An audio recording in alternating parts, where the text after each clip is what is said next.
YouTube and Facebook videos. मैं हूं आलिम आजाद। दोस्तों, आज की इस वीडियो में हम बात करेंगे बहुत ही कॉमन समस्या के बारे में, जिसके मरीज बहुत ज्यादा संख्या में देखने में नजर आते हैं। दोस्तों, मैं बात कर रहा हूं टेनिस एल्बो, जिसे लैटरल एपिकोंडोलाइटिस भी कहते हैं। आज की इस वीडियो में हम जानेंगे टेनिस एल्बो क्या होता है, टेनिस एल्बो जैसी समस्या के मुख्य कारण क्या है, यानी इनके कॉजेस क्या है।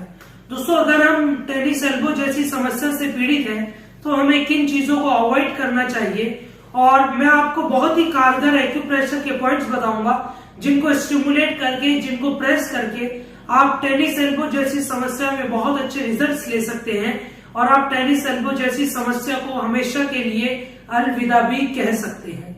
वीडियो शुरू करने से पहले एक छोटी सी गुजारिश आप लोगों से, चैनल को सब्सक्राइब कीजिए, बेल आइकन को प्रेस कीजिए ताकि चैनल की सबसे लेटेस्ट वीडियो सबसे पहले आप तक पहुंचे। वीडियो पसंद आए तो वीडियो को लाइक भी कीजिएगा। टेनिस एल्बो क्या है? ये प्रॉब्लम ज्यादा टेनिस खेलने वाले प्लेयरों में देखने को मिलती है, इसीलिए इस समस्या का नाम टेनिस एल्बो रखा गया है। ये प्रॉब्लम हमारी कोहनी से शुरू होती है, और जहां पर ये प्रॉब्लम हमारी कोहनी से शुरू होती है, इसके बाहर वाला जो पार्ट है इसको लैटरल एरिया भी हम लोग कहते हैं। टेनिस एल्बो जैसी समस्या ज्यादातर उन लोगों में पाई जाती है जिनका ज्यादा काम कोहनी की मूवमेंट और कलाई की मूवमेंट से होता है। अब हम बात करते हैं टेनिस एल्बो जैसी समस्या के मुख्य कारणों के बारे में। जैसे अभी मैंने आपसे बात की, टेनिस एल्बो जैसी प्रॉब्लम अक्सर ज्यादातर टेनिस खेलने वाले प्लेयरों में देखने को मिलती थी। इसीलिए जो हमारे जो प्लेयर हैं जो टेनिस खेलते हैं, सर्विस के दौरान वो लोग अपनी कलाई का इस्तेमाल करते हैं, जिसकी वजह से उन्हें टेनिस एल्बो जैसी समस्या का सामना करना पड़ता है। ये दर्द कलाई की मूवमेंट के साथ बहुत तेजी से बढ़ने लगता है। रिस्ट का ओवर यूज यानी कलाई का ज्यादा इस्तेमाल करना भी इसका एक मुख्य कारण है। स्पोर्ट्स इंजरी, स्पोर्ट खेलते वक्त किसी भी तरह का चोट लगना, ये भी टेनिस एल्बो जैसी समस्या का एक मुख्य कारण हो सकता है। जो व्यक्ति जिम जाते हैं, हैवी वेट उठाते हैं, उन लोगों में भी टेनिस एल्बो जैसी समस्या हो सकती है। आईटी सेल से रिलेटेड जो लोग हमारे जॉब करते हैं, जिनका एक कॉन्टिन्यूसली टाइम पीसी पर, लैपटॉप पर बैठने का होता है, जो अपने हाथ की कलाई की मदद से माउस की मूवमेंट करते हैं, उन लोगों में भी टेनिस एल्बो जैसी समस्या देखने में आ सकती है। बैडमिंटन खेलने वाले प्लेयर्स में, क्रिकेट खेलने वाले प्लेयर्स में भी टेनिस एल्बो जैसी समस्या हो सकती है। कारपेंटर में भी टेनिस एल्बो जैसी प्रॉब्लम हो सकती है। पेंटर्स में भी टेनिस एल्बो जैसी प्रॉब्लम क्रिएट होने के काफी चांसेस होते हैं। ड्राइविंग, जो लोग कॉन्टिन्यूसली ड्राइविंग करते हैं, जिनका मूवमेंट प्रॉपर कलाई से रहता है, रिस्ट से रहता है, उन लोगों में भी टेनिस एल्बो जैसी प्रॉब्लम क्रिएट होने के काफी चांसेस रहते हैं। अब हम बात करते हैं, अगर हम टेनिस एल्बो जैसी समस्या से पीड़ित हैं तो हमें किन चीजों को अवॉइड करना चाहिए। दोस्तों, नंबर 1, रिस्ट का ज्यादा इस्तेमाल ना हो, यानी कलाई का ज्यादा इस्तेमाल ना करें। जब आप कलाई का इस्तेमाल करेंगे तो मांसपेशियों में खिंचाव बढ़ेगा, जिसकी वजह से टेनिस एल्बो जैसी प्रॉब्लम और ज्यादा क्रिएट हो सकती है।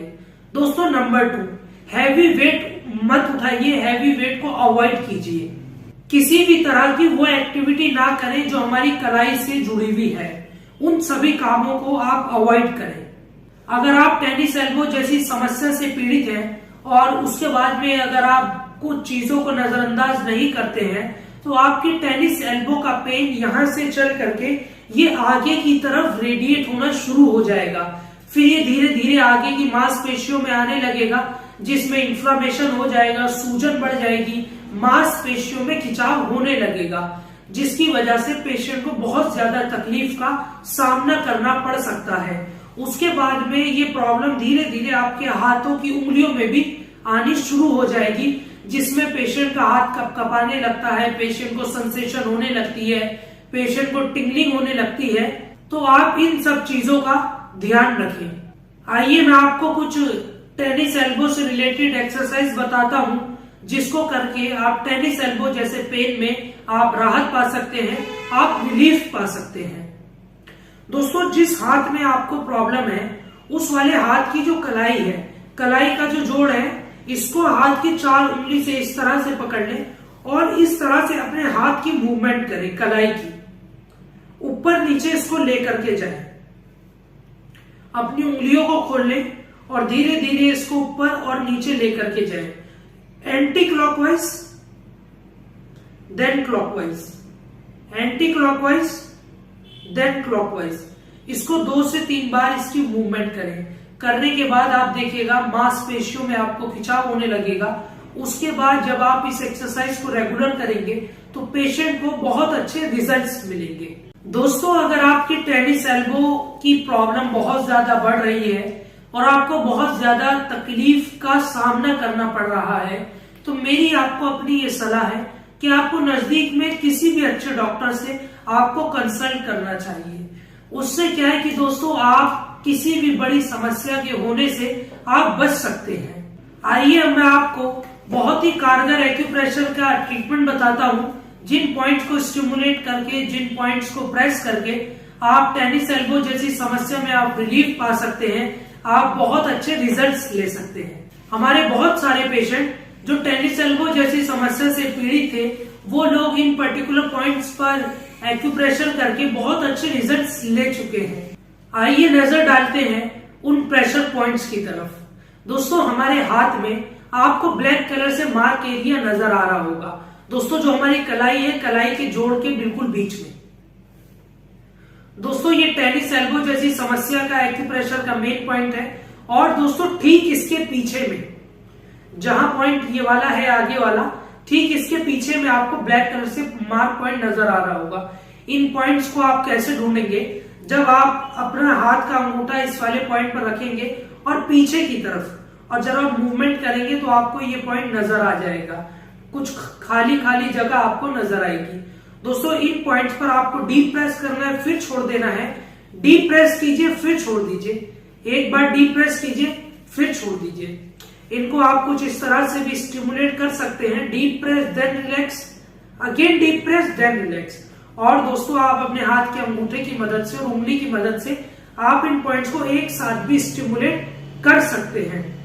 आप देखिएगा पेशेंट को जो सेंसेशन फील हो रही थी, पेशेंट का हाथ जो कपकपा रहा था, पेशेंट को कलाई में बहुत ज्यादा तकलीफ हो रही थी, उसमें पेशेंट को बहुत अच्छे रिजल्ट्स मिलेंगे। दोस्तों, हमारे हाथ की इंडेक्स फिंगर और सबसे छोटी फिंगर में जो फर्स्ट वाला हमारा बेस पॉइंट है, दोस्तों आपको ब्लैक कलर से मार्क पॉइंट नजर आ रहा होगा। आपको इन पॉइंट को स्टिमुलेट करना है। Deep press then relax, again deep press then relax. दोस्तों, उंगली का जो पहला जोड़ है, इस तरीके से आप इसको दबाइए, फिर छोड़ दीजिए। एक बार फिर दबाइए, फिर छोड़ दीजिए, दबाएं, फिर छोड़ दें। वही दोस्तों, हाथ की छोटी फिंगर दबाइए, छोड़ दीजिए, एक बार फिर दबाएं, फिर छोड़ दीजिए, फिर दबाएं, फिर छोड़ दीजिए। यहाँ पर आप क्लॉकवाइज भी, एंटी क्लॉकवाइज भी आप इनको स्टिमुलेट कर सकते हैं। दोस्तों, मार्केट में एक सुजोक रिंग भी अवेलेबल है। आप चाहें तो इसकी मदद से भी इन पॉइंट्स पर थेरेपी आप कर सकते हैं। याद रहे कि सुजोक रिंग को आपको फिंगर में नहीं छोड़ना है। इसको आपको एक पर्टिकुलर प्लेस से दूसरे प्लेस तक आपको मूव करते रहना है। इससे क्या है कि दोस्तों, ब्लड की सर्कुलेशन बहुत तेजी के साथ आगे बढ़ेगी और जो भी हाथ से संबंधित समस्या हो रही थी उसमें पेशेंट को बहुत अच्छे रिजल्ट्स मिलेंगे। हाथ के पीछे की तरफ ये खाली जगह आपको नजर आ रही होगी, लिम्फ ड्रेनेज के पॉइंट जो ग्रूव्स हैं, इनको आपको प्रेस करना है कुछ इस तरीके से। Deep press then relax, again deep press then relax. इनको स्टिमुलेट कीजिए। दोस्तों, हमारे हाथ में एक्यूप्रेशर के पॉइंट जो इस हाथ में है सेम बायलेटरल है, दोनों ही हाथ में है। आप इन दोनों हाथ के पॉइंट्स को स्टिमुलेट कर सकते हैं। वही दोस्तों, ये टेनिस एल्बो की प्रॉब्लम हमारे यहाँ पर होती है बाहर के लेटरल एरिया में, तो आपको क्या करना है, अपनी कोहनी को मोड़ लेना है और एक क्रिच जहां पर बनती है, खाली जगह जहां पर बन रही है, आपको यहाँ पर फिंगर रखनी है और अपने हाथ को खोल लेना है। दोस्तों, ये वाला जो पॉइंट है, ये टेनिस एल्बो जैसी समस्या का बहुत ही कारगर पॉइंट है। ब्लैक कलर से मार्क पॉइंट। दोस्तों, इसको आप अपने हाथ की उंगली की मदद से इसको स्टिमुलेट कर सकते हैं। Deep press then relax, again deep press then relax. करने के बाद आप देखिएगा पेशेंट का जो हाथ मुड़ नहीं रहा था, पेशेंट को कोहनी में बहुत ज्यादा तकलीफ हो रही थी, स्टिफनेस पेशेंट को फील हो रही थी, उसमें पेशेंट को बहुत अच्छे रिजल्ट्स मिलेंगे। दोस्तों याद रहे, टेनिस एल्बो जैसी प्रॉब्लम में कलाई का ज्यादा इस्तेमाल ना करें, क्योंकि जितना कलाई का इस्तेमाल करेंगे उतना ही पेन आपका बहुत ज्यादा बढ़ेगा। तो कोशिश ये करें कि कलाई का बहुत कम इस्तेमाल करें। आइए नजर डालते हैं पैरों से संबंधित एक्यूप्रेशर के पॉइंट्स हमारे फुट में कहां पर। ये एक फुट मॉडल है और इससे आप बहुत आसानी से समझ सकते हैं पैर का मोटा और पैर की चारों उंगलियों का जो टिप है, जो इनका जो मिडल वाला पार्ट है, दोस्तों ये सब टेनिस एल्बो जैसी समस्या के संबंधित पॉइंट है। इन सभी पॉइंट को आपको स्टिमुलेट करना है। Deep press then relax, again deep press then relax. Press कीजिए, छोड़ दीजिए, एक बार प्रेस कीजिए फिर छोड़ दीजिए, एक बार प्रेस कीजिए फिर छोड़ दीजिए। इन सभी पॉइंट्स पर स्टिमुलेट करने के बाद आप देखिएगा पेशेंट को जो तकलीफ हो रही थी उसमें पेशेंट को बहुत अच्छे रिजल्ट्स मिलेंगे। और जो एक्यूप्रेशर के पॉइंट्स हमारे फुट में थे, ये पॉइंट भी बाइलेटरल है, यानी दोनों ही पैरों में है। आप इन पॉइंट्स पर स्टिमुलेट करके, इन पॉइंट्स पर एक्यूप्रेशर करके पेशेंट को बहुत अच्छे रिजल्ट्स दे सकते हैं। दोस्तों याद रहे, इन पॉइंट्स पर आपको दिन में 3 बार एक्यूप्रेशर करना है। 10 से 15 मिनट आप एक्यूप्रेशर कीजिए। करने के बाद आप देखिएगा पेशेंट को बहुत अच्छे रिजल्ट्स मिलेंगे। दोस्तों थोड़ा समय तो लग सकता है, लेकिन ये पॉइंट बहुत ज्यादा कारगर है, बहुत ज्यादा इफेक्टिव पॉइंट्स हैं। उम्मीद करता हूं कि वीडियो आपको पसंद आई होगी। फिर मुलाकात होगी एक नई वीडियो के साथ। जब तक अपना और अपने चाहने वालों का ख्याल रखना, मुझे अपनी दुआओं में याद रखिएगा।